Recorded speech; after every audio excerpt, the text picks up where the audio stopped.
Hola, muy buenos días. Les damos la bienvenida al aula abierta Alejandro Alberto Restrepo Restrepo, que en sus 20 años trae este semestre el ciclo Nietzsche, Filosofía, Carne y Literatura. En el día de hoy tenemos la presentación del profesor, déjenme un momento por favor, les doy el título de la Nihilismo y desierto en Nietzsche, del profesor Simón Rollo Hernández. Como ustedes bien saben, esta es un aula que se realiza de mano de la Biblioteca Pública Piloto desde hace 20 años. Estamos en el aniversario número 20 de la realización del aula abierta. Le damos entonces la bienvenida al profesor Simón Rollo Hernández. Él es licenciado en Filosofía por la Universidad Complutense de Madrid y doctor en Filosofía por la Universidad Nacional de Educación a Distancia. Ha sido profesor y tutor de Filosofía en la Universidad Nacional de Educación a Distancia y profesor de Filosofía en Enseñanza Secundaria en la Comunidad de Madrid. Es autor de libros como Pasajes a la Posthumanismo, Historia y Escritura, El sujeto anárquico, Rainer Schurman y Michael Foucault. Entre sus numerosos artículos académicos cabe citar el publicado en los New Nietzsche Studies de Fordham University en Nueva York, con Nietzsche and Unamuno, The Meaning of the Air. Bueno, le damos la bienvenida al profesor Simón Rollo, quien nos hará su presentación a continuación. Bienvenido, profesor. Muchas gracias por acompañarnos. Muchas gracias. Ante todo, quiero agradecer al profesor Juan Esteban Londoño la invitación. Me agrada mucho poder hablar de Nietzsche. Y bueno, en principio quería plantear como preámbulo el que al fin y al cabo de Nietzsche hay muchas interpretaciones y entre las interpretaciones que se hacen de Nietzsche depende muchas veces de que se resalte unas cosas de su obra y no otras. Pues la lectura que yo hago es una lectura que podría denominarse anarquizante, ¿no? De anargé. Argé sabemos que es principio, mando, gobierno, y anargé, de donde viene la palabra anarquía, es lo contrario, ¿no? Sin gobierno, sin jerarquía, sin... hago entonces una interpretación de Nietzsche un tanto anarquizante. Esto entra en polémica con otras interpretaciones. De Nietzsche se han hecho todo tipo de lecturas, desde la extrema derecha a la extrema izquierda, pasando por todos los elencos políticos. También filosóficamente se han hecho multitud de interpretaciones y, bueno, en principio explicitar la propia interpretación me parece un ejercicio de honestidad, ¿no?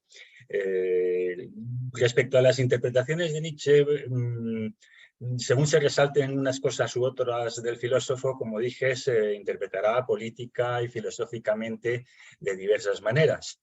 Yo quería dar de ello una pequeña muestra, ¿no? Por ejemplo, vemos que ya Nietzsche muere en 1900, en el año 1900, con el comienzo del siglo XX, y ya a principios del siglo XX ya está siendo leído y comentado. Buenos días. Buenos días, Laura. Buenos días, Andrés. Buenos días. Buenos días, Andrés. Perdón. Qué pena la demora, pero estaba en una reunión con mi jefe. Perdón, Andrés, estamos al aire por el YouTube de la universidad, del instituto. Sí, bueno, ya hemos comenzado ahora mismo. Sí. Yo ya estaba hablando de la interpretación de Nietzsche que hago, que tiene que ver con mi último libro publicado, El sujeto anárquico, y que, bueno, es una postura, digamos, una lectura anarquizante, ¿no? Decía que había multitud de interpretaciones y como muestra de los extremos en los que el elenco político y filosófico de interpretaciones de Nietzsche se han dado, pues quería mostrar, por ejemplo, cómo ya a principios del siglo XX, en 1908, Nietzsche muere 8 años después de la muerte de Nietzsche, vemos una interpretación de Nietzsche de corte fascista por parte de Benito Mussolini. Voy a compartir pantalla para ver si se ve la portada del libro que tengo aquí. Que técnicamente no soy muy ducho, pero bueno, poco a poco vamos haciéndolo. Está muy bien, profesor. Aquí, Estamos si viendo. ven en la pantalla, pues está el libro Filosofía de la Forza de Benito Mussolini, ¿no? Profesor, si puede, de pronto es posible para usted ampliar la imagen a la pantalla completa para que la veamos más grande. Voy a ver. Ahí cancelar.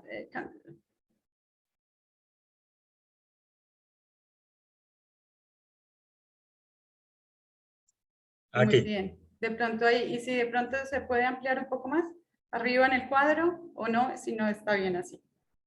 Ahí. Bueno, este es... Está bien. Gracias. Aquí tenemos, a ver si la puedo... No consigo ampliarla más. Se pincha en el cuadrado de pronto pero exacto, ahí lo estamos viendo perfecto, profesor. Muchas gracias. Bueno, pues entonces decía que Benito Mussolini en Filosofía de la Forza, en 1908, destaca en Nietzsche el concepto de voluntad de poder, es el único que le interesa, ¿no? Es curioso que no interese otros conceptos como el del eterno retorno, le interesa el de la voluntad de poder porque leída como voluntad de dominación, pues hace que pueda justificar así el despliegue de la fuerza sin límites a que su política era encaminada, ¿no? En cuanto a otras interpretaciones, podemos ver una muy distinta por parte de Emma Goldman. A ver si me sale la imagen, sí, que es esta mujer. Ella era anarquista en los años 1912, 1913, tiene una publicación en Estados Unidos que se llama Mother Earth, Madre Tierra, y en esa publicación se comentan y se venden junto a esa publicación todas las obras de Nietzsche, porque ella considera que Nietzsche, a ver si veo, no, estoy en la imagen que no es, a ver si veo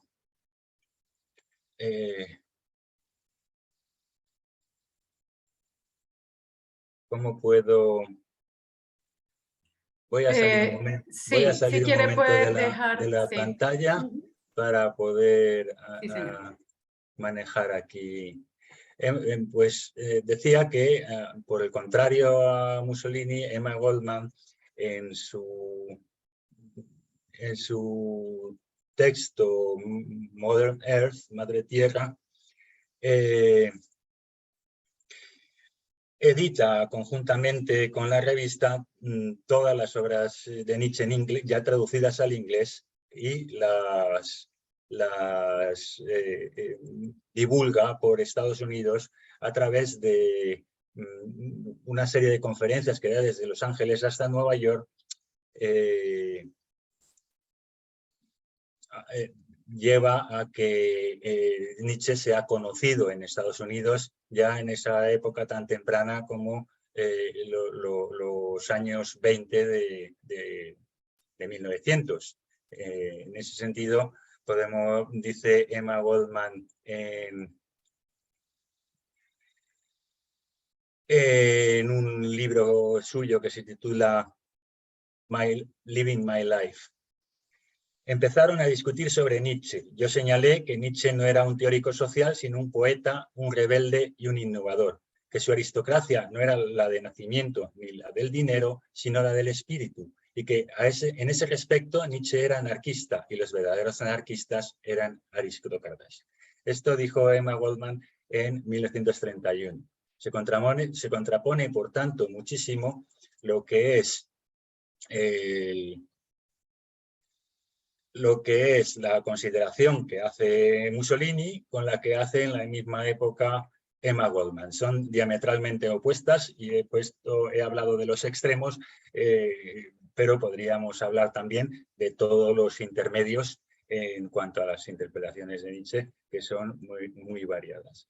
En ese sentido, yo me alineo más bien en una interpretación, lejos que es de promover la dominación, una interpretación contraria que con Nietzsche lo que promueve es la no dominación, ¿no? La resistencia ante toda dominación.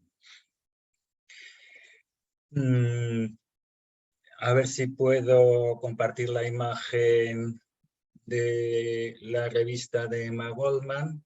Vamos a probar. Es que...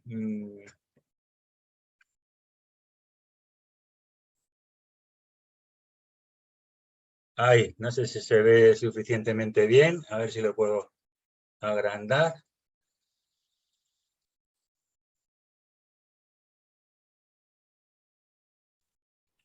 Ahí se ve más grande. Bien. Bien. Anarchism and Other Essays.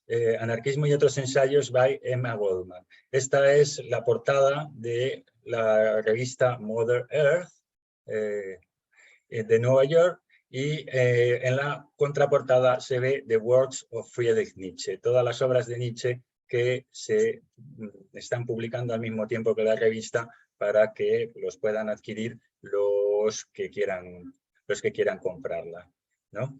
En ese sentido, vemos que Emma Goldman nos muestra una posición diametralmente opuesta a la de Mussolini, en la que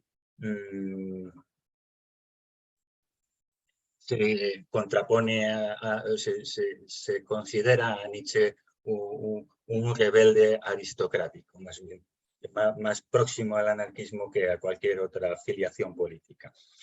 De la opinión semejante ya muy posteriormente y posterior a la apropiación nacionalsocialista de la que nos habló el profesor Juan Esteban por parte de la hermana de Nietzsche, facilitada por la hermana de Nietzsche, ¿no? Elizabeth Foster Nietzsche, la reivindicación de Nietzsche en sentido contrario, ya después de la Segunda Guerra Mundial, proviene principalmente de Georges Bataille, ¿no?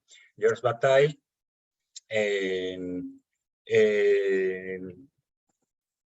una revista también que tenía a su cargo, que se llamaba Acéfalo. Acéfalo significa sin cabeza, ¿no? Georges Bataille nos cita a Nietzsche de esta manera, diciendo fascismo y nietzscheanismo se excluyen, incluso se excluyen con violencia, desde el momento que uno y otro son considerados en su totalidad. Por un lado, la vida se encadena y estabiliza en una servidumbre sin fin. Por el otro, respira no solamente aire libre, sino un viento tempestuoso, ¿no? Vemos entonces con Bataille, que escribirá además un libro sobre Nietzsche, bastante conocido. Los libros sobre Nietzsche abundan, que el Nietzsche liberador, que es reivindicado, pues cobra predominancia sobre el Nietzsche dominador, que había sido esgrimido por ciertas interpretaciones y políticas de sentido contrario, ¿no? Quizá la mejor semblanza en esa dirección que estoy destacando es la que dará, fue mencionada por el profesor Juan Esteban Londoño en clases pasadas, la que daría Albert Camus en su obra el hombre rebelde, ¿no?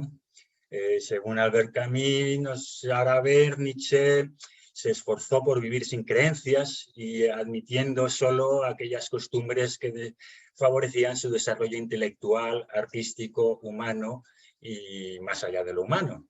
Albert Camus explica el fenómeno de la incredulidad nietzscheana con los siguientes términos. Voy a poner otra cita porque iremos comentando algunas citas de y sobre Nietzsche para poder introducirnos en el tema del nihilismo y del desierto, ¿no?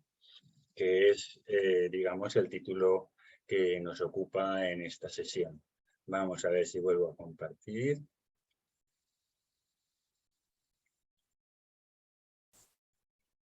Bien. Dice Albert Camus en El hombre rebelde. Con Nietzsche el nihilismo parece hacerse profético, pero no se puede sacar de Nietzsche sino la crueldad baja y mediocre que él odiaba con todas sus fuerzas, mientras que no se ponga en el primer plano de su obra mucho antes que al profeta, al clínico. El carácter provisional, metódico, estratégico, en una palabra, de su pensamiento no puede ser puesto en duda. En el nihilismo, por primera vez, el nihilismo por primera vez se hace consciente. Los cirujanos tienen en común con los profetas que piensan y operan en función del porvenir. Nietzsche no pensó nunca sino en función de un apocalipsis futuro, no para ensalzarlo, pues adivinaba el aspecto sórdido y calculador que ese apocalipsis tomaría al final, sino para evitarlo y transformarlo en renacimiento. Reconoció el nihilismo y lo examinó como un hecho clínico. Se decía el primer nihilista cabal de Europa. ¿Se puede vivir en rebelión? ¿Se convierte en él en ¿se puede vivir sin creer en nada? Su respuesta es positiva. Sí, si se hace de la falta de fe un método.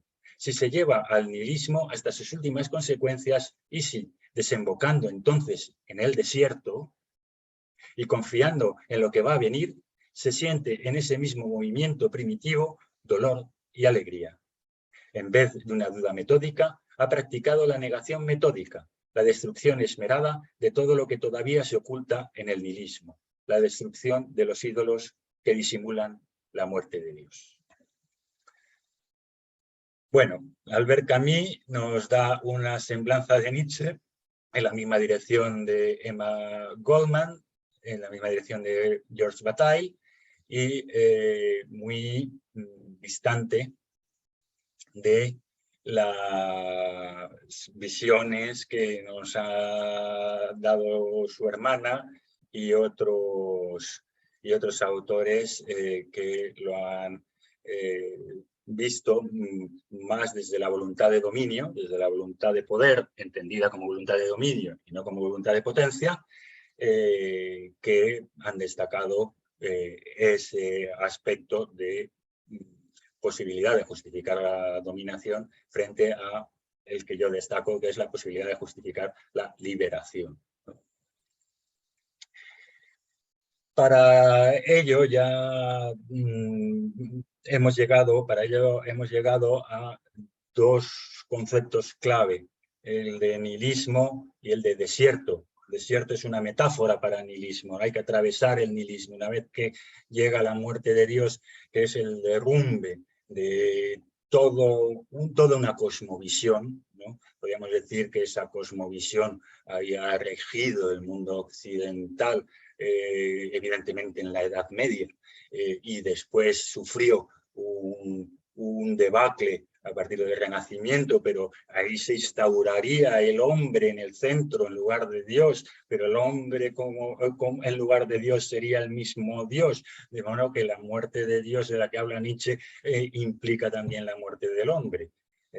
La muerte de ese hombre entronizado como centro del universo, como espero que podamos ver. Vamos a leer a continuación, porque yo voy a ir comentando textos de Nietzsche o textos sobre Nietzsche para que podamos ver el pensamiento genuino de este pensador y lo que de él nos interesa, ¿no?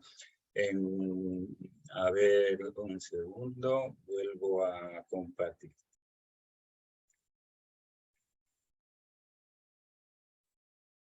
Bien, tenemos ahora un breve texto, bueno, no es breve, pero lo he reducido un poco, porque el texto es más largo, entonces los puntos suspensivos con paréntesis es que he quitado algún trozo para agilizar esta clase y que no sea la lectura de textos demasiado larga.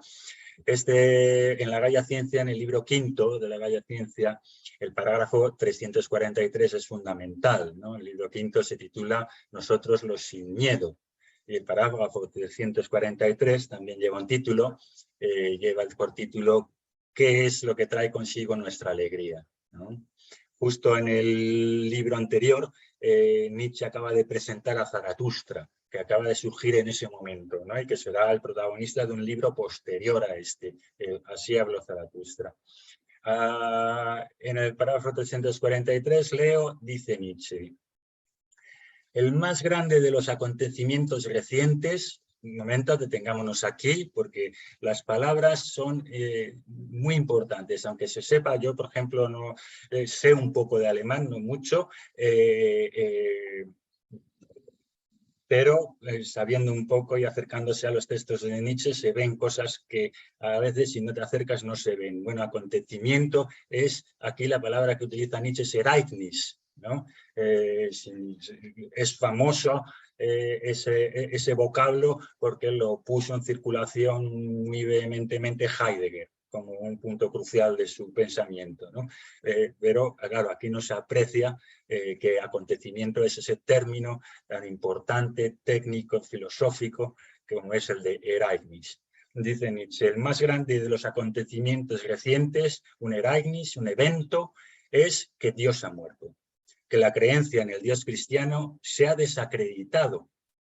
Empieza ya a proyectar sus primeras sombras sobre Europa. Y sobre todo, bien, aquí en esto que me salto, lo podréis leer si vais a buscar el texto completo en el libro, Nietzsche está diciendo, esto es terrible, se ha desmoronado un mundo. El que se desmorone un mundo, un universo entero, tiene que ser, por un lado nos es aterrador, ¿no? Pero luego dice, pero por otro, y aquí viene el por otro, ¿no? Y sigue, y sobre todo, ¿cuántas cosas, una vez socavada esa fe, tendrán que desmoronarse por estar fundamentadas sobre ella, adosadas a ella, trabadas con ella? Por ejemplo, toda nuestra moral europea. Esa larga plenitud y sucesión de demolición, destrucción, hundimiento y cambio que ahora se avecina. En efecto, los filósofos y espíritus libres, al enterarnos de que ha muerto el viejo Dios, nos sentimos como iluminados por una aurora nueva. Ante eso, nuestro corazón rebosa de agradecimiento, asombro, presentimiento, expectación. Finalmente, el horizonte se nos aparece libre de nuevo, aun cuando no esté despejado. Finalmente, podrán zarpar de nuevo nuestros barcos, zarpar hacia cualquier peligro. De nuevo se permite cualquier riesgo de los que conocen el mar, nuestro mar. Nuestro mar yace abierto allí de nuevo. Tal vez nunca hubo antes un mar tan abierto.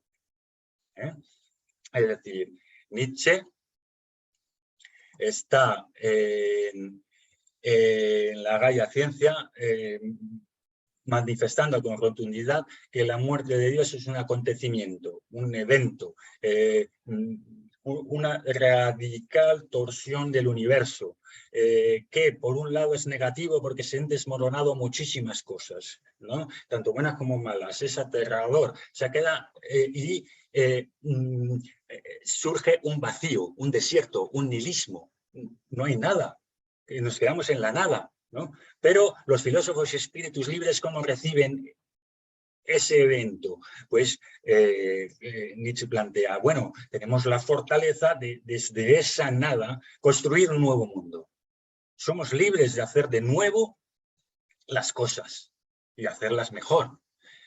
Entonces, realmente el acontecimiento de la muerte de Dios tiene un doble sentido, un sentido negativo y un sentido positivo. En Nietzsche va a destacar el sentido positivo. Cada cual tiene que construir el sentido de su existencia. Un sentido que no tiene que coincidir necesariamente con el sentido dominante en la sociedad en que se vive. Este último es una construcción social. El sentido individual de la existencia, cada cual lo tiene que escoger con vistas a la superación de sí mismo. De modo que el sentido general de la existencia colectiva que Nietzsche aprecia para la cultura es el superhombre, la idea de que el hombre es algo que tiene que ser superado, ¿no? El hombre colectivamente es algo que tiene que ser superado y el hombre individualmente tiene que superarse a sí mismo. Ese es el mensaje de Nietzsche, ¿no? De ahí que diga Nietzsche en el Zaratustra, una frase corta, pero que yo quiero destacar porque es muy importante, que también, bueno, a veces está bien observar el texto original porque nos da alguna pista, ¿no? Dice Nietzsche, bueno, voy a compartir pantalla que así se puede ver el texto.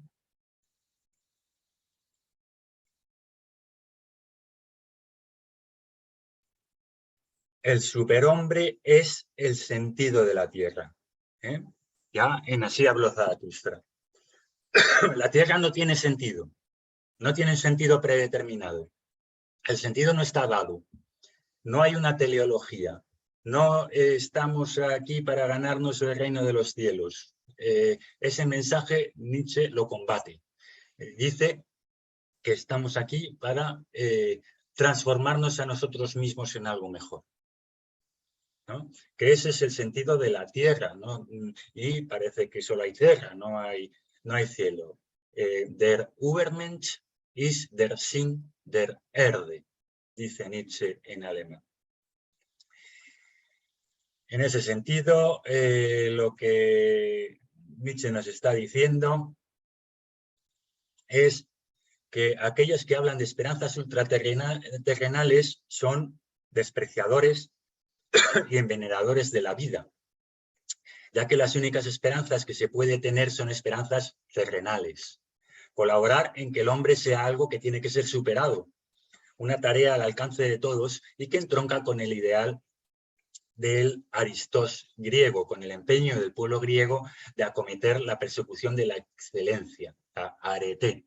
En realidad, Nietzsche proviene de la filología clásica, estudió filología clásica. Los griegos, para él, alcanzaron un ejemplo de cultura que habría que emular en cierto sentido, y hay en Nietzsche sí una cierta gradación de las culturas según él las considera mejores o peores, destacando sobre todas la cultura griega clásica, que es lo que le llevó a estudiar filología clásica por la admiración que tenía por esa cultura, ¿no?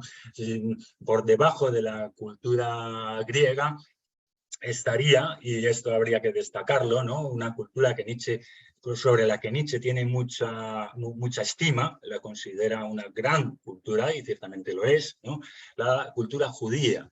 Entonces, toda la apropiación nacionalsocialista de Nietzsche evitará comentar ni mencionar los pasajes en los que Nietzsche dice: los judíos son el pueblo más grande de Europa. Por encima de ellos solo concebía a los griegos de la antigüedad clásica. Desde luego, comparados con los alemanes, a los que tienen muy poca estima, pues Nietzsche dice que son estos alemanes que estaban con taparrabos bebiendo cerveza cuando ellos llevaban 1000 años de interpretaciones rabínicas, ¿no? No son nada. Por encima todavía de la alemana, Nietzsche estima la cultura francesa, ¿no? La cultura alemana le parece muy baja, muy vil. De hecho, ya en su época condena el Estado prusiano y las políticas de Bismarck, ¿no? Bien, vemos que entonces que en Nietzsche hay, por eso se le ha llamado, bien llamado, vitalista, ¿no? Y que profesa un vitalismo, hay una apología de la vida, ¿no? Pero de una suerte de vida plena, donde prime lo bello, lo bueno y lo verdadero, los tres trascendentales del mundo clásico griego. En Nietzsche hay una apología de la finitud, hay una apología de la fugaz vida terrenal como lo único que se tiene y, por tanto, para él, lo más valioso.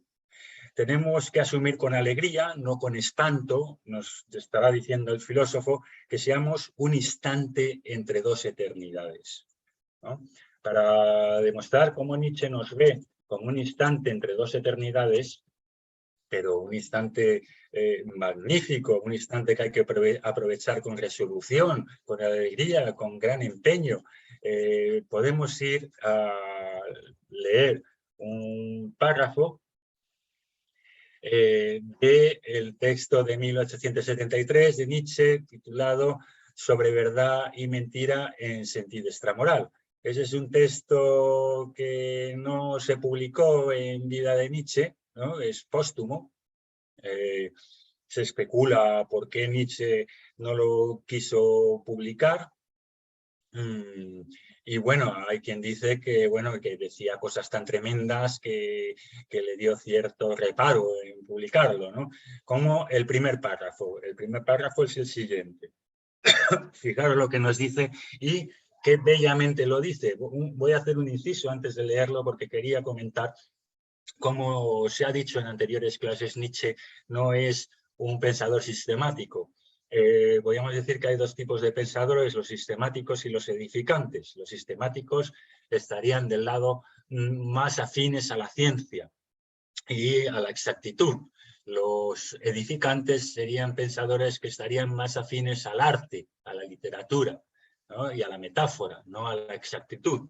De todas formas, Nietzsche en algunos lugares se califica a sí mismo como anfibio, ¿no? Capaz de respirar en dos ámbitos a la vez. Y ese carácter anfibio que en su primera época denominará trágico es lo que le hace poder combinar lo apolíneo, que sería la ciencia, y lo dionisiaco, que sería el arte, ¿no? Estos términos de los que ya habló Juan Esteban Londoño se van a convertir con el tiempo en Nietzsche, lo apolíneo, en el concepto de voluntad de poder. Y lo dionisiaco se va a convertir en el eterno retorno, ¿no? Pero en Nietzsche, por eso, podemos decir que convive lo sistemático y lo edificante, convive la ciencia y el arte, como conviven lo apolíneo y lo dionisiaco, y conviven la voluntad de poder y el eterno retorno. Ahora sí, leamos este primer párrafo de Sobre verdad y mentira en sentido extramoral. Dice Nietzsche con una belleza literaria que pocos filósofos alcanzan. En algún apartado rincón del universo, desperdigado de innumerables y centelleantes sistemas solares, hubo una vez un astro en el que animales astutos inventaron el conocer. Fue el minuto más soberbio y más falaz de la historia universal, pero, a fin de cuentas, solo un minuto. Tras un par de respiraciones de la naturaleza, o de palpitaciones de la naturaleza, el astro se entumeció y los animales astutos tuvieron que perecer. Alguien podría inventar una fábula como esta y, sin embargo, no habría ilustrado suficientemente cuán lamentable y sombrío, cuán estéril y arbitrario es el aspecto que tiene el intelecto humano dentro de la naturaleza. Hubo eternidades en las que no existió. Cuando de nuevo se acabe todo para él, no habrá sucedido nada. Porque no hay para ese intelecto ninguna misión ulterior que conduzca más allá de la vida humana. No es sino humano, y solamente su poseedor y creador lo toma tan patéticamente como si en él girasen los goznes del mundo. Bueno, magnífico texto de Nietzsche, sin duda de una gran calidad literaria. Vemos entonces que la muerte de Dios implica la muerte del hombre, del hombre con mayúsculas, de ese hombre que ocupó el centro del universo tras el renacimiento humanista. De esto, de la muerte del hombre, hablará un intérprete de Nietzsche muy valioso, del que seguramente os hable luego Juan Esteban Londoño, que es Michel Foucault. El nuevo ser humano que Nietzsche propone no es el centro del universo, sino un ser periférico cuya misión es alcanzar la plenitud vital. De ahí que a Nietzsche se le tenga por vitalista, como he dicho. Para ello, tras el desmoronamiento de todo fundamento, tendrá que atravesar el desierto, como hicieron los judíos, tuvieron que atravesar el desierto, pasar por un momento de nihilismo antes de proceder a crear nuevos valores. El pueblo de Israel, recordamos que pasó 40 años por el desierto, atravesando el desierto, ¿no? Ese desierto tiene diversos matices, como el de la soledad existencial del creador de lo nuevo. Una soledad existencial, un desierto que resaltará un poeta que fue muy influido por Nietzsche y del que quería destacar también un texto ilustrativo, ¿no? Ese texto pertenece a las cartas a un joven poeta. Son unas cartas que él, Rainer Maria Rilke, siendo un poeta ya célebre, escribió para un joven poeta que se iniciaba en la poesía, y en las que le dice, esto está publicado en 1929, le dice al gran poeta, al joven poeta: pero todo cuando tal vez algún día llegue a ser asequible para muchos, lo puede prestar ya desde ahora el hombre solitario, edificándolo con sus manos que hierran menos. Por eso, estimado señor, ame su soledad y soporte el sufrimiento que le causa, profiriendo su queja con acentos armoniosos. Si, como dice, siente que están lejos de usted los seres más allegados, es señal de que ya comienza a ensancharse el ámbito en derredor suyo. Y si lo cercano se halla tan lejos, es que la amplitud de su vida ha crecido mucho y alcanza ya las estrellas. Alégrese de su propio crecimiento, en el cual, por cierto, a nadie puede llevarse consigo. Y sea bueno con cuantos se quedan rezagados, permaneciendo seguro y tranquilo ante ellos, sin atormentarlos con sus dudas ni asombrarles con su firme confianza en sí mismo o con su alegría, que ellos no sabrían comprender. Trate de conseguir algún modo de convivencia con ellos, un algo común que sea sencillo, modesto, sincero, que no tenga necesidad de alterarse, aunque usted siga transformándose más y más cada día. Bien, aquí recoge Rilke, la propuesta de Nietzsche, ¿no? Transformarse más y más cada día. Esto lo podría haber recogido Rilke de muchos textos de Nietzsche, pero voy a destacar uno que pertenece a su primera intempestiva, titulada De la utilidad e inconvenientes de la historia para la vida, ¿no?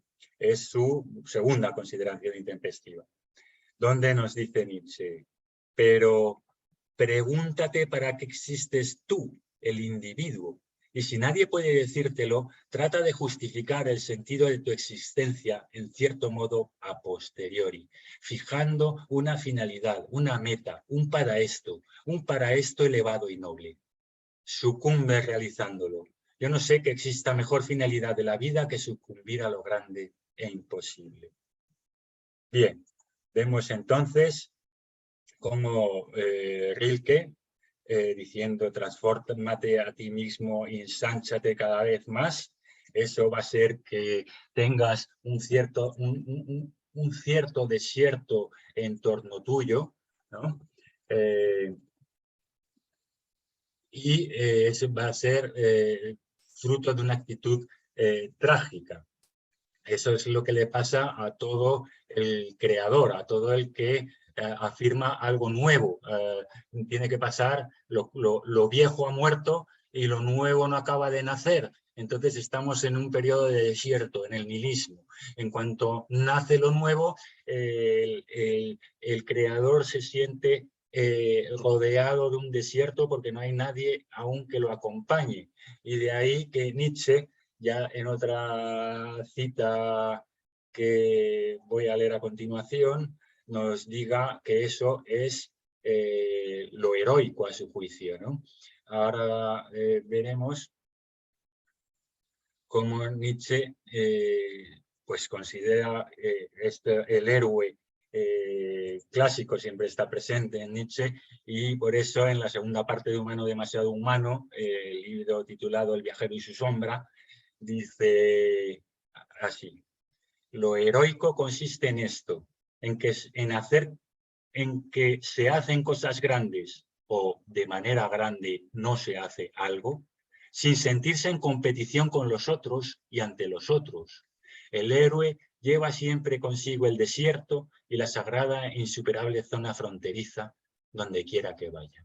El héroe ensancha. El creador, la creatividad, es un acto heroico porque ensancha lo que hay, ¿no? La ensancha y hace un terreno más grande, espacia. En eso está muchas veces solo. Nietzsche padeció bastante tiempo de una gran soledad. Pero aunque diga eso, o sea, aunque padeciese de una gran soledad, Nietzsche no era un pensador, un señor que quisiese estar solo. La padeció pues porque sus textos todavía no se comprendían, no se leían, apenas se vendían ejemplares, tenía unos pocos amigos y para él esos eran los fundamentales. Vamos a ver en un texto este punto también, que Nietzsche ya plantea en el Zaratustra, ¿no? En el prólogo de Así habló Zaratustra, dice Nietzsche: compañeros de viaje vivos es lo que yo necesito. Una luz ha aparecido en mi horizonte. No hable al pueblo Zaratustra, sino a compañeros de viaje. Compañeros para su camino busca el Creador, y no cadáveres, ni tampoco rebaños y creyentes. A los creadores, a los cosechadores, a los que celebran fiestas quiero unirme. Como veis, Nietzsche busca una comunidad, no es un apologista de la soledad. Si en la genealogía de la moral dijo que los filósofos por lo general no están casados, Heráclito, Platón, Descartes, Spinoza, Leibniz, Kant, Schopenhauer no estuvieron casados, y que Sócrates se casó por ironía, todo eso lo dice Nietzsche pues efectivamente porque tuvo la mala suerte de no encontrarse con una persona con la que compartir su vida en pareja. Lo intentó con Lu Andrea Salomé, una mujer creadora, intelectual, que cumplía, digamos, esos requisitos, pero Lu Andrea Salomé pues lo rechazó y no pudo ser la relación, ¿no? En ese sentido, se ve que Nietzsche está buscando una comunidad dentro de su travesía por el desierto, que es una travesía por el nihilismo. El nihilismo es que ya no hay que agarrarse, hay que crear nuevos valores y también hay que crear nuevo pensamiento, hay que pensar de nuevo. Es como un nuevo comienzo, ¿no? Un comenzar de nuevo. ¿Con quién comienza de nuevo? Pues con quien esté comenzando de nuevo también.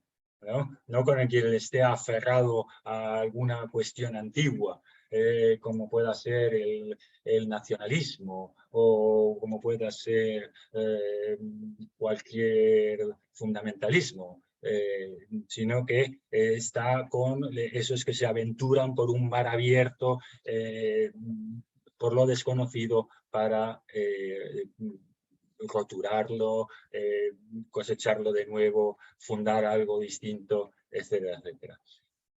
En ese sentido, vemos que la metáfora del desierto en Nietzsche es sinónima de nihilismo, pero lo que ocurre es que en alemán, desierto se dice hay 4 palabras para decir desierto en alemán, además de ese sinónimo que podemos considerar metafóricamente de desierto, que es la soledad, ¿no? En alemán desierto se dice con el término Wildnis, también Ode, Einode y Wüsten, ¿no? Además del término soledad, que es Einsamkeit. Entonces, tenemos 4 palabras para desierto que cada una tiene un matiz distinto, ¿no? Einode, el desierto del héroe que hemos visto antes, es un desierto que tiene el matiz de ser un desierto existencial, mientras que otras palabras que se tienen que traducir por desierto en castellano tienen otros matices, ¿no? Entonces, digamos que se complica la interpretación de Nietzsche con esas metáforas. El desierto crece es una expresión que Nietzsche hace en el Zaratustra y que la hace ya poética y vehementemente en los ditirambos de Dionisos, que es una de sus últimas obras, ya el al borde de la locura. Y que es una expresión que procede del poeta Hölderlin, ¿no? El desierto crece, dice Hölderlin, ante la huida de los dioses. Lo recoge Nietzsche, claro, el desierto crece ante la muerte de Dios y ante el nihilismo. Pero eso se puede también interpretar en el sentido de cómo devastamos la tierra, ¿no? El desierto crece también a medida que el mundo de la técnica arrasa con la ecología y cada vez nos deja el planeta más contaminado. Crece el desierto porque se convierte en un páramo. En ese sentido, veamos su poética expresión y última en los ditirambos de Dionisos. Dice Nietzsche: el desierto crece, ay de aquel que dentro de sí cobija desiertos. El desierto crece, ay de aquel que dentro de sí cobija desiertos. Una piedra hace crujir a una piedra, el desierto enlaza y estrangula. La monstruosa muerte mira ferviente, pardeando y masticando. Su vida es su trituración. No olvides, hombre, que has tomado prestada la voluptuosidad. Tú eres la piedra, el desierto, eres la muerte. Bien, aquí vemos como Nietzsche también, además de la muerte de Dios, pretende la muerte del hombre, por eso propone el ultrahombre, el ir más allá del hombre, ¿no? Y el hombre, el último hombre, está ya en el desierto, ¿no? El que ya va saliendo del desierto se encamina hacia el Übermensch, el sobrehombre, algo que viene después del hombre, que quizá había que llamar de otra manera, que será, Nietzsche pretende que sea otro ser, ¿no? Otro ser y que de algún modo sea mejor que el que le ha antecedido. Vemos que yo escribí un artículo sobre el tema del desierto en Nietzsche. Vemos que desierto en griego clásico es eremía, ¿no? De donde viene la palabra eremita. Ciertamente ha tenido mucha relación con la mística, la idea de desierto, de atravesar el desierto, del eremita que se va al desierto de alguna manera para purificarse, para después volver siendo otro, ¿no? El desierto es una toma de distancia, es un espaciar y en hacer espacio, es un desasimiento, una liberación, ¿no? De establecer una lejanía. En la mística, en Meister Eckhart, hay una propuesta de desasimiento y de desvinculación con el mundo como necesaria para recuperar el mundo de otra manera, ¿no? Eso está también en Nietzsche. Resulta el desierto como el desierto que crece, bueno, es un desierto en el cual a causa de su sequedad o extremas temperaturas de calor y frío, solo una vegetación muy especial y resistente puede sobrevivir, ¿no? El término alemán es Wüste, para desierto, en este preciso sentido. Entre los exégetas de Nietzsche se ha querido ver en sus apelaciones a la resistencia y la fortaleza frente a las verdades extremas un modelo liberal para la determinación política de su pensamiento, ya que parecería poder entenderse que un darwinismo social mejoraría al hombre y que la pobreza y la miseria serían un terreno baldío del que solo saldrían los más fuertes. Pero toda la remisión a Grecia de Nietzsche, no solo espartana, sino como en Platón, su archienemigo, también ateniense, desmiente la presunción de que una vida buena sea una rémora para el crecimiento. Dentro del desierto del nihilismo aún pueden llegar a crecer hermosas plantas, robustas y de sensibilidad extrema, a pesar de las condiciones adversas, como ha ocurrido siempre con la cultura y el arte desde que Sócrates solicitó la manutención en el Pritaneo y en lugar de ese premio se le castigó con la muerte. Lo extraordinario es precisamente que en la mayor adversidad pueda surgir lo sublime, la creatividad, lo nuevo, pero eso no surge gracias a la adversidad, sino que surge a pesar de ello. El cuidado de la cultura, la paideia griega de los jóvenes, muestra cuánta delicadeza y dedicación, ¿no? El término griego era epimeleia, cuidado. En alemán, Sorge, un término técnico muy importante en Heidegger. Los griegos protegieron su cultura, la belleza, lo bello, lo bueno y lo verdadero. La situación moderna sería una situación en la que ya no se protege, ya no se cuida, ¿no? No se cuida la tierra, no se cuidan los seres humanos unos a otros, hace falta una suerte de cuidado, de respeto mutuo que se habría perdido, ¿no?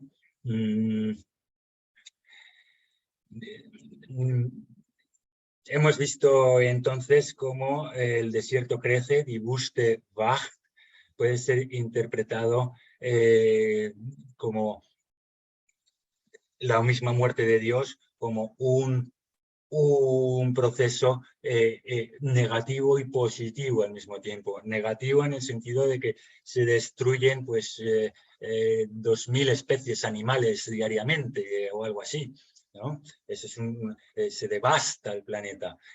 Positivo en el sentido de que también se destruyen falsos ídolos y eso está bien, y destruyendo falsos ídolos se pueden construir nuevas formas de vida que no sean la destrucción y la guerra, ¿no? ¿Qué significa pensar? Heidegger hará una interpretación de este término, el desierto crece en Nietzsche, ¿no? Creo que ya lo mencionó Juan Esteban Londoño una vez, que Heidegger lo recogía. Y añadirá Heidegger que hay Verwüstung, ¿no? De Wüste, Verwüstung en alemán. También existe la desertización, y eso sería lo más terrible, como un avance del nihilismo, ¿no? La desertización consistiría en que no solo se destruye algo valioso, porque uno es distinto destruir algo valioso que destruir algo que impide el crecimiento. Y entonces no solo se destruye algo valioso, sino la desertización es cuando se destruye algo y se impide que nada crezca allí. Un ejemplo que podría darse pues, es cuando se bombardea con uranio enriquecido. Cuando se bombardea con uranio enriquecido, allí ya no crece nada en milenios, ¿no? Porque queda contaminado. Yo quería terminar resaltando una frase que dijo el profesor Juan Esteban Londoño en una clase pretérita y que me parece muy acertada, ¿no? Nietzsche lo que realiza es una teogonía de la creatividad, ¿no? Y esa teogonía de la creatividad insta a vivir en la peligrosidad del desierto caminando por un futuro mejor.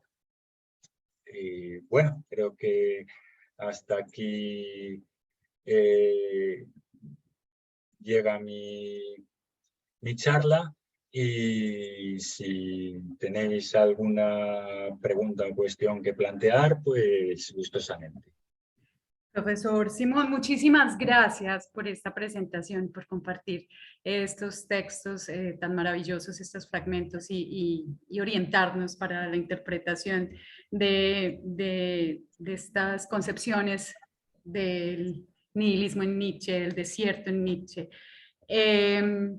Quiero excusarme porque no les conté la ausencia del profesor Juan Esteban, que se disculpó porque tuvo una urgencia médica. Entonces pues les contamos a las personas que normalmente, pues a los estudiantes y a quienes siempre acuden a esta sesión, que por esa razón no nos acompaña en la mañana de hoy el profesor Juan Esteban, y a él, profesor, le deseamos también pues, que se recupere pronto y nos Sí, claro. acompañe la próxima semana. Profesor Simón, tenemos ya preguntas que nos hacen a través del chat de preguntas y respuestas. Dice María Noraiba Cartagena Duarte: ¿se puede considerar a Nietzsche como un precursor de una ética particular a partir del nihilismo? Bueno, yo diría que sí, que a Nietzsche se le puede considerar como precursor de que cada cual se forje una ética particular, no de una ética particular válida para todos, que sería una ética universal, ¿no? Sino de una ética particular de cada cual. Cada cual tiene que forjarse el sentido de su existencia, y lo que sí da Nietzsche es unas trazas comunes que tiene que tener una ética particular. Pues Nietzsche no especifica concretamente, dice que lo que tiene que conllevar es que sea una propuesta noble, digna, elevada, no mezquina, no zacia, no ruin, ¿no? Esto no es precisar mucho, es dar un planteamiento general sobre el que cada cual tiene que optar por su ética personal. En su ética personal, dice Nietzsche, tú adopta la ética personal particular que a ti te parezca, pero que no sea mezquina, que no sea ruin, que no sea egoísta, que no sea inhumana, que no sea falaz o falsa, ¿no?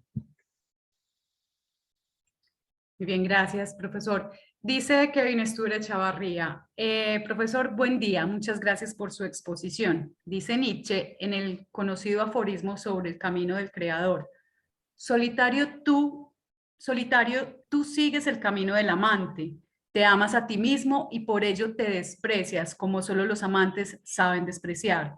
El enamorado quiere crear porque desprecia. ¿Qué sabe del amor quien no tuvo que despreciar precisamente lo que amaba?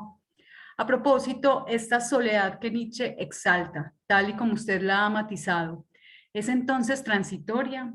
¿Ha de desembocar en un amor romántico, en una comunidad y asociación de egoístas en el sentido stirneriano?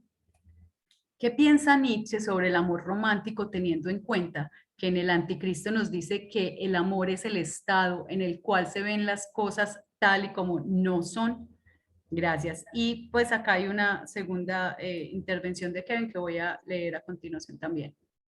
Insistiendo un poco en el concepto de soledad de Nietzsche, este nos dice en un apartado del aforismo del hombre superior: en la soledad florece lo que cada cual lleva consigo, incluso el animal interior. Por eso a muchas personas hay que apartarlas de la soledad.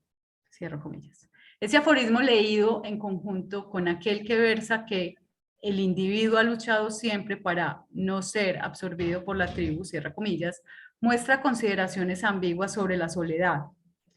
¿Es el hombre un animal gregario o todo hombre superior debería evitar serlo? Esas son las preguntas que nos hace Kevin.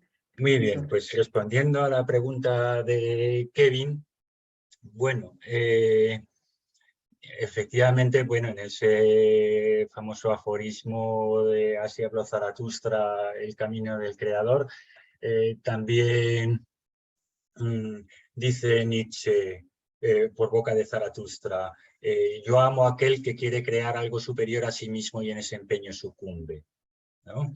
Y en Más allá del bien y del mal, nos dirá Nietzsche, el amor está más allá del bien y del mal. Eso no quiere decir que Nietzsche, que es muy sutil, muy fino, muy irónico, muy radical, muy drástico, no tenga pasajes efectivamente en los que reseña las trampas y las falsedades que pueden anidar, por ejemplo, en el llamado amor romántico, ¿no?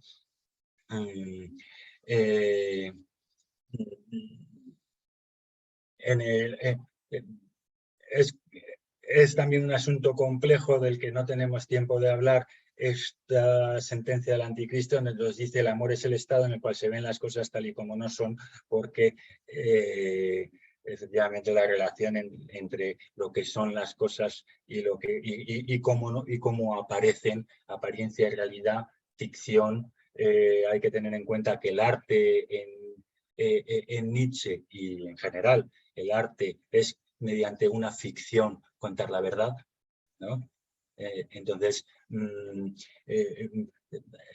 ese punto ya habría que discutirlo más concienzudamente y ahora quizá no tengamos tiempo. En cuanto a Stirner y Nietzsche, bueno, parece que la hermana de Nietzsche se llevó y destruyó del archivo Nietzsche algunos papeles que demostraban que Nietzsche había leído a Stirner. No hay constancia de ello, sino que se sospecha que la hermana destruyó eso, la constatación de esa relación. Entonces, en Nietzsche, y podría en Nietzsche sí hay el deseo o la pretensión de formar parte de una comunidad dispersa, una comunidad de esa a la que yo he leído un texto en el que decía a la que quiero unirme, la comunidad de los creadores, los cosechadores, no a los rebaños, desde luego. O sea, Nietzsche es un gran crítico de la sociedad de masas, ya muy vagamente incipiente en el siglo XIX, pero ya palpable, ¿no?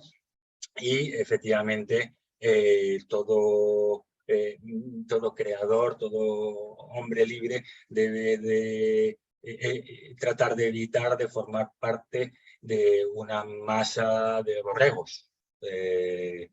Entonces, bueno, en ese sentido, yo diría que efectivamente en Nietzsche hay un rechazo total del hombre como animal gregario y un deseo de formar parte de una comunidad dispersa todavía de hombres libres, de espíritus libres, en su terminología. ¿Alguna otra pregunta? Sí, señor. Tenemos Angélica Zuluaga. Dice, el desierto parece ser una propuesta de Nietzsche como medio para la superación del hombre. Sin embargo, a menudo es difícil salir del desierto o no volver a él. ¿Será por eso que la superación del hombre dura toda la vida? Nunca se llega a ser superado. Ajá.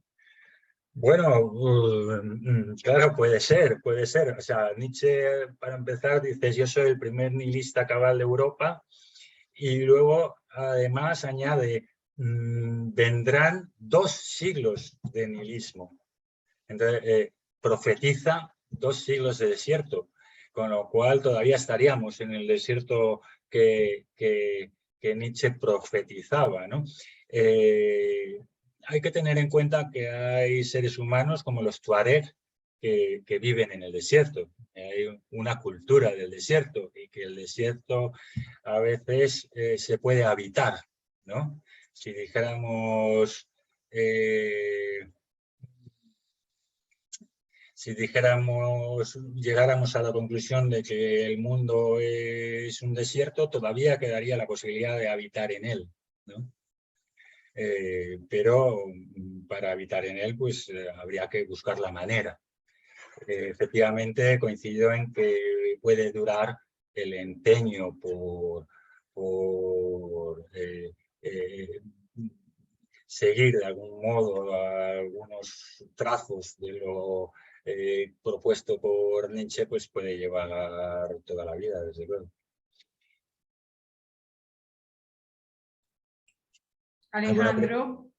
Alejandro Gómez dice: profesor, muchas gracias por la presentación. Me preguntaba si la visión de los valores que se plantea Nietzsche es destructiva, es decir, destruir para crear algo nuevo, o por el contrario, reconstructiva a partir de valores ya establecidos, repensar estos valores constantemente. Bien, Alejandra hace una pregunta interesante. Se puede decir que yo diría que veo en Nietzsche todas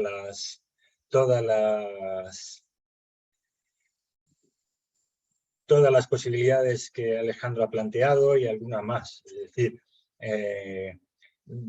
Nietzsche plantea una destrucción, claramente una destrucción de valores antiguos que ve negativos para la vida, como pues, el desdoblamiento de la finitud y la tierra que hace Platón y el cristianismo en un mundo sensible y un mundo inteligible, ¿no? El alma y el cuerpo son lo mismo, son una, están juntas, eso hay que destruirlo. Sin embargo, también recoge cosas de Grecia, es decir, reconstruye, ¿no? Y luego hay un término que no es de Nietzsche, sino de también un pensador importante que tiene influencia de Nietzsche y puede haberlo recogido este impulso de él, que es el de deconstrucción, que conocemos bien por Jacques Derrida, el filósofo francés. Y deconstrucción significa, no es ni construcción ni reconstrucción, ¿no? Ni destrucción. Deconstrucción es un término que alude a con los materiales que hay de desecho, por ejemplo, no, quiero decir, la deconstrucción, un ejemplo es desmontamos una radio y con las piezas de la radio construimos una guitarra. Eso sería un proceso de deconstrucción, ¿no? Estás haciendo algo nuevo, pero los materiales son antiguos, pero pertenecían a otra estructura. Con ellos se había hecho otra cosa, ¿no? Bueno, y el ejemplo de la radio es malo, ¿no? Vamos a poner como ejemplo, desmontamos pieza a pieza un fusil de asalto y con sus piezas de matar hacemos una guitarra o una flauta. Algo de eso tan malo, con sus materiales, los montamos de otra manera y hacemos algo bueno, algo valioso, ¿no? Música. Entonces sí, en Nietzsche hay construcción, destrucción, reconstrucción y añadiría deconstrucción. Excelente, muchas gracias, profesor. Dice Delio Antonio Cardona: buenos días, profe, muchas gracias por la exposición. Cuando Nietzsche habla de la soledad, de buscar el camino que lleve a sí mismo, hace una pregunta: ¿libre de qué? ¿Libre para qué? ¿Qué es la libertad para Nietzsche?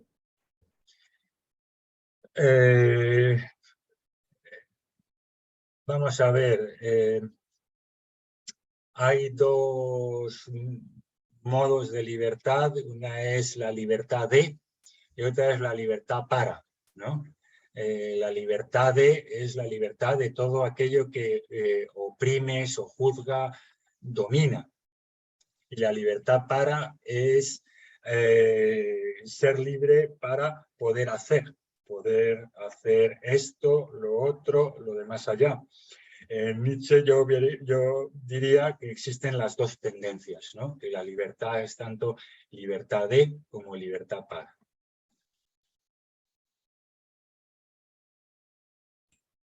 Muy bien.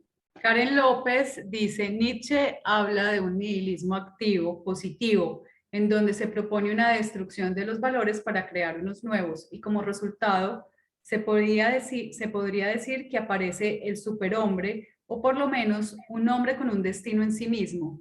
Sin embargo, ¿cuáles serán entonces las consecuencias prácticas de esa otra parte del nihilismo, el que es pasivo o negativo? Bien, Karen, efectivamente, Nietzsche habla de que hay un nihilismo activo o positivo y un nihilismo negativo. El nihilismo negativo no es, tiene una palabra, una traducción en una palabra que emplea Nietzsche y que aplica a todos los que están en contra de la vida, y es resentimiento. El nihilismo negativo es resentimiento contra la vida, y Nietzsche aplica esa tendencia a todos aquellos despreciadores del cuerpo, despreciadores de la vida, despreciadores de la tierra, a todos ellos.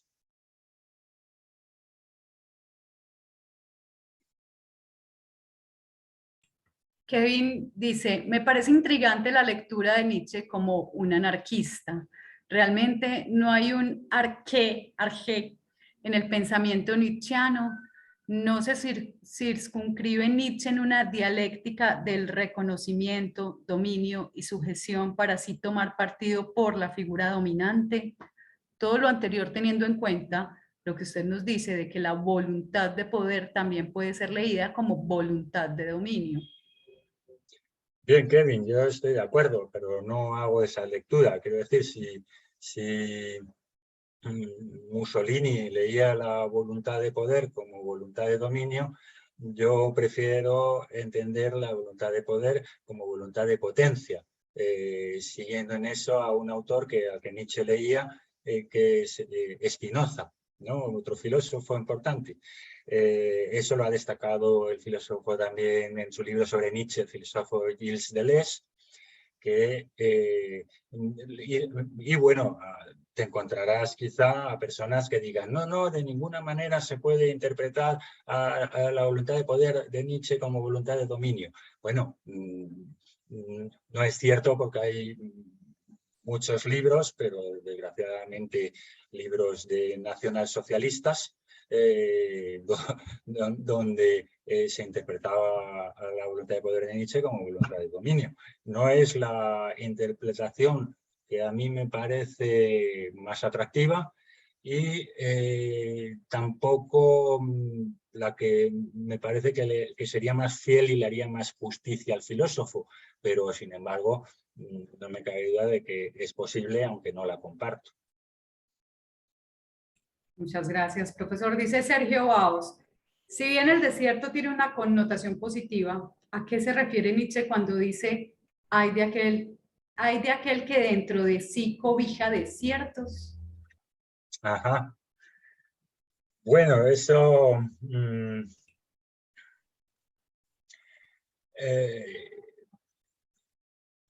eso suena a la complejidad del asunto, ¿no? Es decir, hay de aquel que dentro de sí cobija desiertos, porque cobijar desiertos es como ser un pararrayos. Para Nietzsche esa actitud él la propone y demás, pero la considera pues difícil, peligrosa, que requiere valentía, que puede provocar pues que te odien, por ejemplo, o cosas por el estilo, ¿no? Entonces, hay de aquel que cobija desiertos. Me recuerda una frase de Santa Teresa de Jesús, que es plegaria, que es la que dice: se llora más por las plegarias atendidas que las plegarias sin atender. Que claro, también suena sorprendente, pero efectivamente casi sería a veces mejor no conseguir lo que se quiere conseguir, porque si se consigue, de algún modo se pierde su búsqueda, porque ya se ha conseguido. Bueno, creo que va un poco en un sentido así para añadir la complejidad del albergar desiertos, ¿no? Muchas gracias, profesor Simón. Bueno, le cuento que el profesor Juan Esteban se comunicó con nosotros, nos está viendo en este momento, le da sus saludos y le expresa su admiración por la ponencia del día de hoy y también pues participa de esta conversación a través de una pregunta que le voy a leer a continuación. ¿A qué se refiere Nietzsche con el nihilismo como un enemigo? Si él se ve como el primer nihilista cabal de Europa, ¿en qué sentido Nietzsche se une y distancia de la doctrina de ese pensamiento adversario?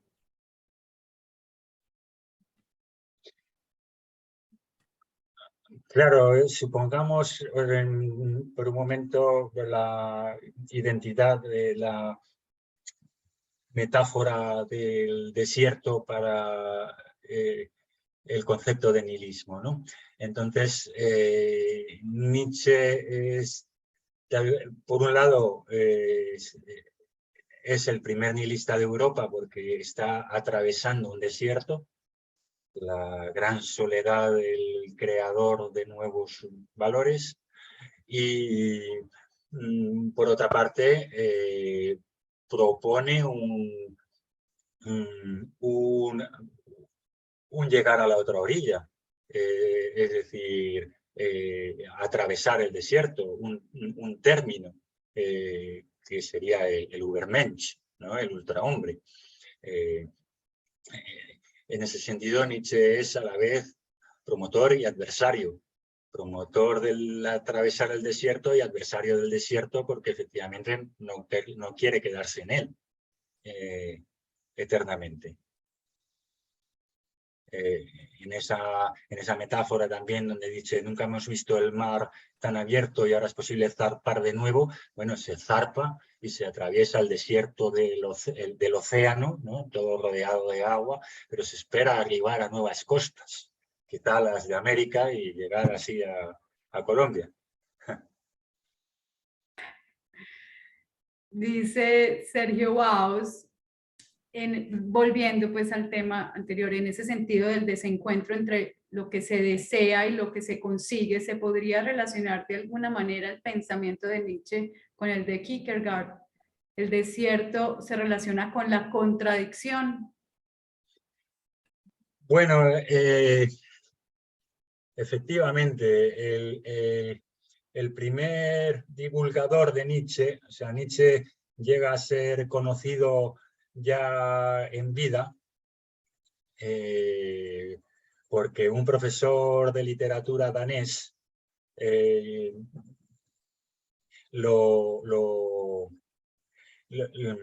empieza a divulgar su pensamiento.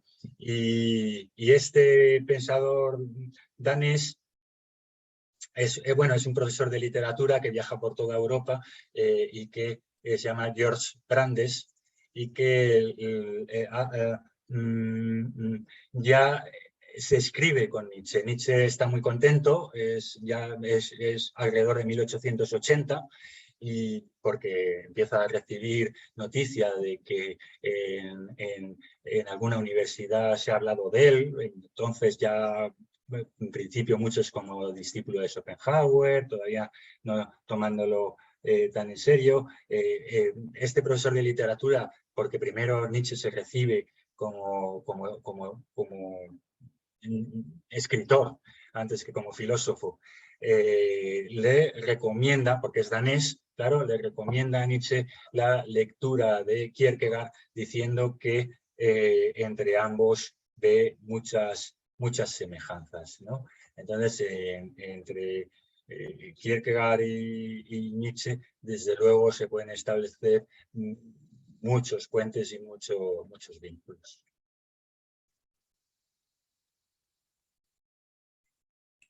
Complementa Kevin, dice el profesor Juan Esteban nos matizaba en sesiones anteriores la figura metafórica del desierto bajo la lupa de la interpretación heideggeriana sobre la proliferación de la técnica en el mundo y la esterilidad y empobrecimiento que acarrea esta.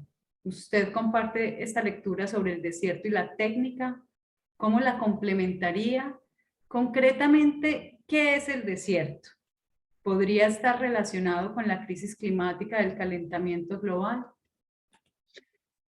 Bueno, estoy muy de acuerdo con eso, muy de acuerdo. Esa es digamos, una lectura que Heidegger hace de Nietzsche, saca de Nietzsche, desarrollando también un poco su pensamiento, que el desierto está relacionado con la técnica y, por tanto, hoy podríamos decir perfectamente que todo lo relacionado con la crisis climática y el calentamiento global es una de las acepciones de cierto comunismo destructivo a la que Nietzsche llamaría a enfrentarse, y que también ese desierto no amable, sino horrible, habrá que atravesar, si es que no se destruye definitivamente el planeta.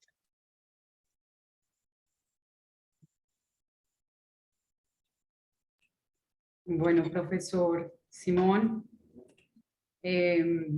parece que ya hemos respondido a todas las preguntas que se han formulado sobre su exposición en el día de hoy. Muchísimas gracias por hacernos esta interesantísima ponencia acerca del desierto en Nietzsche y por crear tantas inquietudes en quienes nos acompañan hoy como espectadores.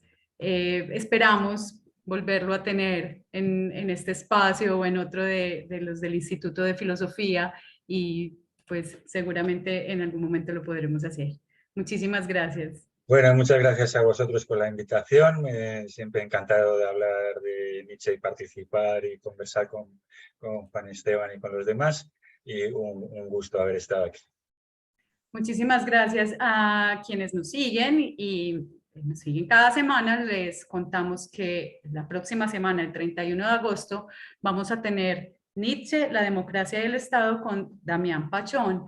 Esta sesión se va a realizar desde las 8 de la mañana, a diferencia de las que habitualmente hacemos a las 10 de la mañana, pues por razones de coordinación del horario con el profesor. Entonces, los invitamos a conectarse más temprano la próxima semana y también a que nos vean a través del YouTube de la Biblioteca Pública Pilotos y nada extraordinario sucede.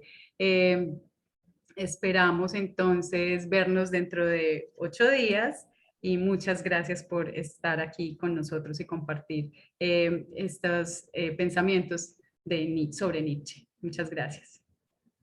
Gracias. Agradecemos también a UD Arroba por hacer posible este encuentro a través de la plataforma Zoom. Muchísimas gracias y hasta dentro de 8 días. Hasta luego.